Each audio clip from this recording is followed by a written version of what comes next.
Em outubro de 2019 eu adoeci. E foi muito, assim, assustador, porque foi do nada. E quando eu fui tomar banho, eu tirei a roupa e eu assustei, porque eu tava cheia de hematomas. Parecia que eu tinha sido atropelada.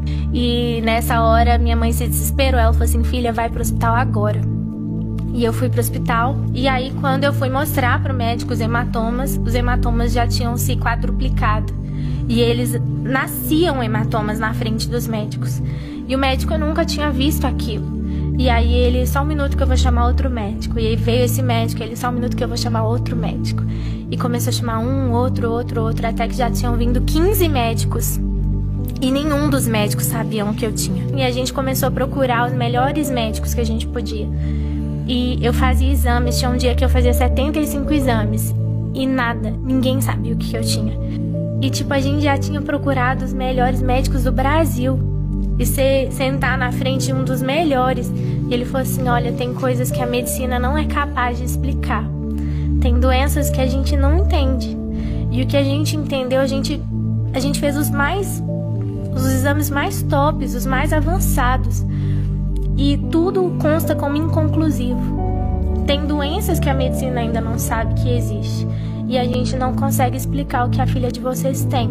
E aí a gente entrou no carro para voltar para Belo Horizonte, para procurar outro médico, ou hospital, ou qualquer coisa do tipo. E nisso que a gente foi voltar, o Senhor me deu uma visão. E nessa visão eu via o meu irmão pequenininho no consultório de um médico. E eu via o meu irmão entrando lá, meu pai e minha mãe, e a conversa acontecendo, e eu lia na porta o nome desse médico, Dr. Bernardo Gontijo. E de repente eu acordei da visão e o Espírito Santo falou assim comigo, você tem que ir nesse médico. E quando eu cheguei lá, ele é um médico de doenças raras.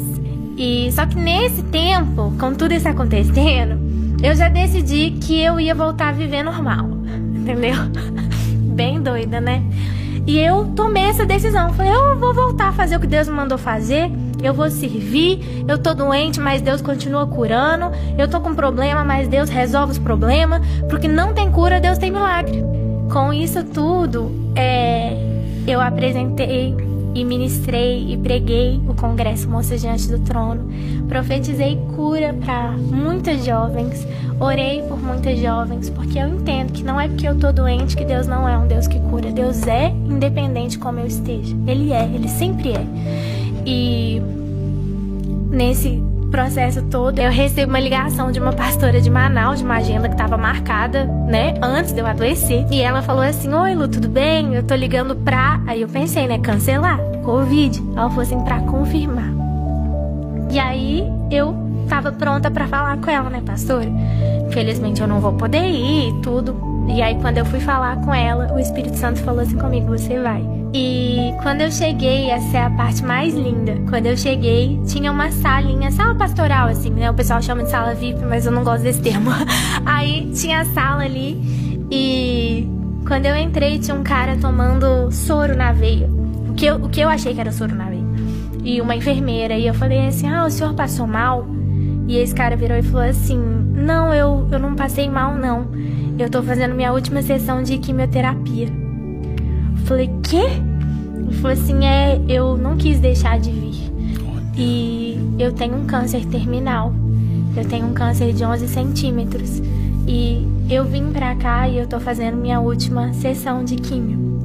E quando ele falou isso, eu esqueci que eu tava doente. E eu saí correndo, eu ajoelhei nos pés dele e eu comecei a orar. E eu orava e eu falava, Senhor, cura a vida desse homem, Deus, cura a vida desse homem. O Senhor morreu na cruz pelas nossas dores e enfermidades também, Senhor, cura a vida dele. E eu orava por ele e de repente a pastora encostou em mim e ela falou assim, Lu, sua banda já tá lá em cima, os meninos já estão tocando. Eu saí correndo, eu falei assim, você tá curado, você crê? Aí ele, amém. E eu saí correndo e fui ministrar. E quase 99,9% dos congressos eu faço o louvor e a pregação, mas nesse era só o louvor. E aí eu falei assim, eu ministrei, foi um poder, assim, poucas vezes eu senti esse poder do Senhor nessa ministração. Eu acho que literalmente, né, era entre vida e morte ali. E quando terminou a minha ministração, eles falam, com vocês o pastor da noite. E entra o cara.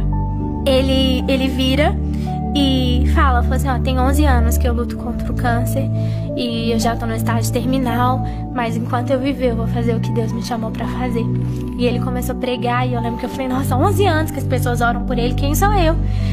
E saímos de lá, eu voltei, né, pro lugar onde eu tava, e quando eu fui tomar banho, assim como no começo desse testemunho, eu tirei a roupa e eu não tinha mais nenhum hematoma. Enquanto eu orava para que outra pessoa fosse curada, Deus me curou. E o mais lindo, pastor, é que quando eu voltei, eu liguei pro meu médico, eu falei assim, doutor, eu fui curada. E ele falou assim, olha, não tem como, você tá tomando seus antidepressivos? Ele tinha me dado pra eu entender a situação.